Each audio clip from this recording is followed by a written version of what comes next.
মঙ্গলবার রাতে পাকিস্তানের মাটিতে ৯টি ক্ষেপণাস্ত্র হামলা চালিয়ে আনুষ্ঠানিকভাবে যুদ্ধ শুরু করে ভারত। এর পরপরই পাল্টা হামলা শুরু করে পাকিস্তান।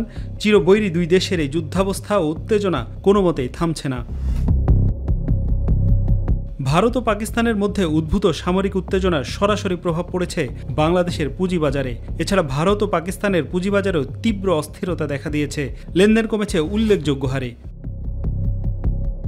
যুদ্ধ পরিস্থিতিতে বড় ধরনের প্রভাব পড়তে শুরু করেছে দুই দেশের আমদানি রপ্তানিতে।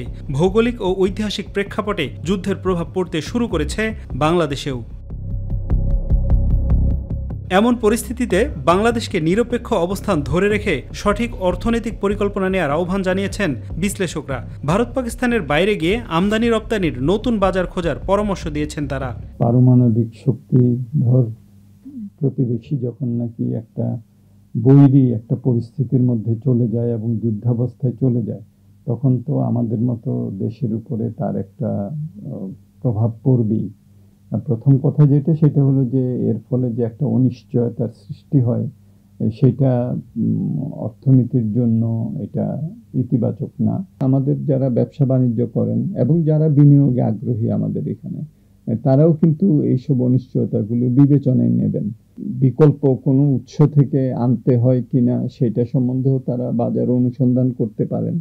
ভারত পাকিস্তান যুদ্ধের কারণে ইতিমধ্যেই পুরো যে দক্ষিণ এশিয়ার সাপ্লাই চেইন সেটা কিন্তু ডিসরাপ্টেড হয়ে গেছে, এবং এই মুহূর্তে যে টেনশন চলছে এবং যুদ্ধকে ঘিরে যে ধরনের অস্থিরতা, ঝুঁকি, সেগুলো ইতিমধ্যে বাংলাদেশের যে বাণিজ্য, পুরো দক্ষিণ এশিয়ার সাথে যে বাণিজ্য, সেটাকে ইতিমধ্যে ব্যাহত করছে না। এটা ইতিমধ্যে একটা ভয়ঙ্কর লেভেলে পৌঁছে গেছে। যদিও এটা ফুল স্কেলে ওয়ারটা শুরু হয়নি, খুবই লিমিটেড স্কেলে আছে, কিন্তু প্রতিদিন উত্তেজনা বাড়ছে, প্রতিদিন পাল্টাপাল্টি হামলা এগুলো কিন্তু বাড়ছে।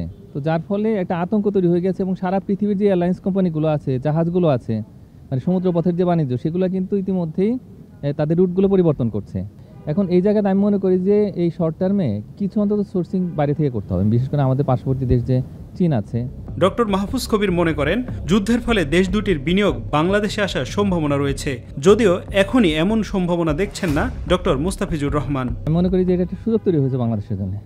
আগে আমরা দেখলাম যে চীন এবং মার্কিন যুক্তরাষ্ট্রের সঙ্গে যে বাণিজ্য যুদ্ধ, সেটাতে দেখা যাচ্ছে যে চীনের অনেক কোম্পানি বাংলাদেশে আসার জন্য আগ্রহ ব্যক্ত করেছে, এবং বাংলাদেশ থেকে অর্ডার বেড়ে যাওয়ার একটা সম্ভাবনা তৈরি হয়েছে। তো সুতরাং আমি মনে করি যে যেহেতু সাপ্লাই চেইনে একটা বড় রকমের ডিসরাপশন হতে যাচ্ছে, বিশেষ করে যে ভারতের যে উৎপাদিত পণ্য, সেগুলো বিশ্ববাজারে যাওয়ার ক্ষেত্রে প্রতিবন্ধকতা তৈরি হয়ে গেছে ইতিমধ্যে। তো এখন বাংলাদেশ কিন্তু নতুন করে অর্ডার পেতে পারে, এবং তার জন্য আমাদের ইকোনমিক ডিপ্লোমেসিটাকে একটু স্ট্রং করতে হবে। আমার মনে হয় না যে ভারত পাকিস্তানের মধ্যে একটা যদি সংঘাতময় পরিস্থিতি হয় এবং এটা যদি আরো দীর্ঘস্থায়ী হয়, তো তখন যারা নাকি সেখানে বিনিয়োগ করবেন, তারা বাংলাদেশে আসার ক্ষেত্রে এটাও চিন্তা করবেন যে এটা আবার বিস্তৃত হয় কিনা, সেই ঝুঁকিটাও কিন্তু থাকে। ভারত পাকিস্তানের বিমানবন্দরগুলোতে কার্যক্রম সীমিত করা হয়েছে। এছাড়া উভয় দেশের সমুদ্র বন্দরগুলোও হামলার ঝুঁকিতে রয়েছে।